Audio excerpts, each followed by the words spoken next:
योगेशजी, मी विचारतो तुम्हाला, आज निघालेली जी.आर. आणि आंदोलनाचा झालेला यशस्वी शेवट असं म्हणलं जातं, सरकारनं फसवलंय का मराठ्यांच्या पदरात लढ्याच्या प्रमाणात आपल्याला काही मिळालंय? हे बघा, मनोजदादांच्या सारख्या प्रामाणिक नेतृत्वानं मला तो जी.आर. तपासून घ्यायची जबाबदारी दिली होती.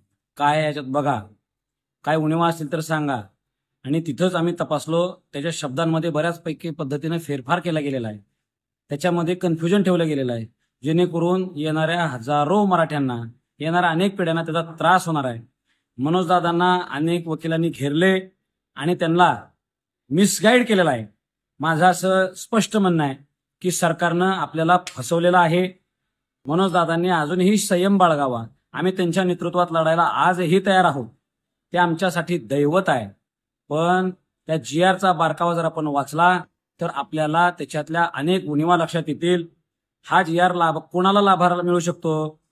ज्यांच्या नोंदी कुणबी, मराठा कुणबी किंवा कुणबी मराठा अशा असतील, अशा लोकांना त्याचा लाभ होईल.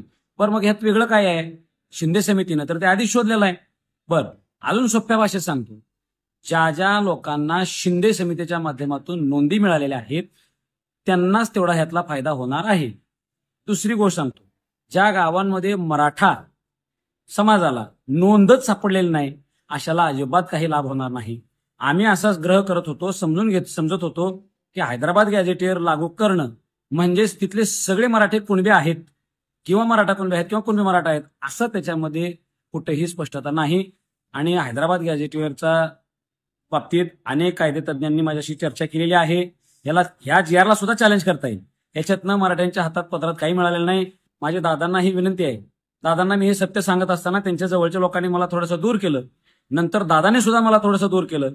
पण जे त्यांनी जर माझ्यावर जबाबदारी दिलेली असेल तर एक छत्रपतींचा मावळा म्हणून, एक खानदानी मराठा म्हणून सत्य सांगायचं धाडस मी दादांना तिथं केलं. भलेही माझी गोष्ट आता त्यांना मान्य झाली नाही, पण त्यांना एक लक्षातही आलेलं आहे की योगेश केदार काहीतरी म्हणते म्हणजे त्यात खरं आहे. आणि आता मनोजदादांची प्रकृती आमच्यासाठी फार महत्वाची होती, म्हणून समाजाला सुद्धा समजून घ्यावं लागणार आहे. परत एकदा आपल्याला लढायची तयारी ठेवावी लागणार आहे. मनोजदादांसारखा हिरा आपल्याला गमावून चालायचा नाही. त्या नेतृत्वासारखा प्रामाणिक नेता नाही, हे माझं मत आहे. फक्त त्यांना काही लोक मिसगाईड करतात आणि शेकडो आत्महत्या झालेल्या, शेकडो लोकांच्या केलेल्या त्यागातून करोडो रुपये खर्च करून आत्ता जे काय आम्ही मुंबईला दाबलं होतं, सरकार घाबरलं होतं, न्यायालय सुद्धा घाबरलं होतं. अशा स्थितीत आम्हाला सगळ्या ज्याचा मराठा शब्द आहे त्याला दाखला देण्याची संधी होती. ती संधी सरकारनं आमच्याकडनं हिरावून घेतली. आज मराठा समाजाला मला माफ करा की माझा आवाज कमी पडला आणि सत्य सांगून ऐकून घेण्याची कोणाची तयारी राहिली नाही. मला मराठ्यांनी माफ करावं आणि आपण या सरकारसोबत सत्य जे आहे ते सरकारला सांगू आणि त्यांच्यासोबत भांडत राहू. जय शिवराय. छत्रपती शिवाजी महाराज की जय.